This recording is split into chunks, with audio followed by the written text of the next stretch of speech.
1997 BC 76. Here we're asked which of the following sequences converge. And it's a big difference between a sequence converging and a series converging. In order for a series to converge, the sequence must, as a bare minimum, the sequence has to converge to 0. But for the sequence to converge just means that the limit as n goes to infinity of the nth term, it just has a finite value to it. So the sequence can converge while the series diverges. But if the sequence diverges, then the series will also diverge.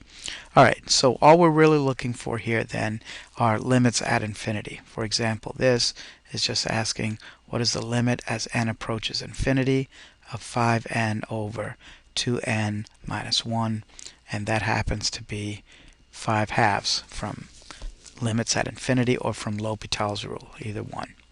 The second one, the limit as n goes to infinity, so the first one checks off.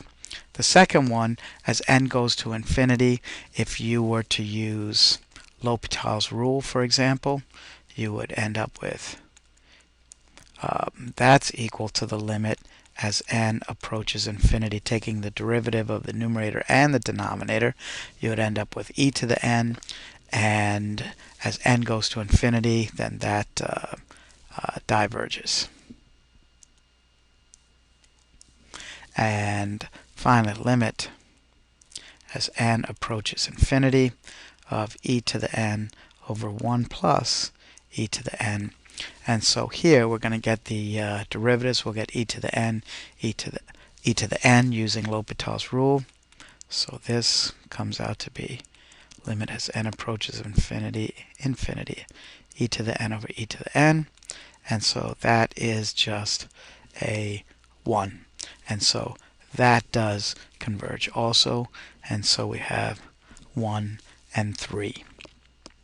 So again, sequence converging just has to converge. The limit as n approaches infinity of the nth term must be a real number. For the series to converge, at a bare minimum, the limit of the nth term as n goes to infinity has to be 0. Now, even if it's 0 in some cases, it may not converge. But if it's not 0, then we know for sure that it diverges. So again, sequences converging, series converging, two different things. We'll stop at this point.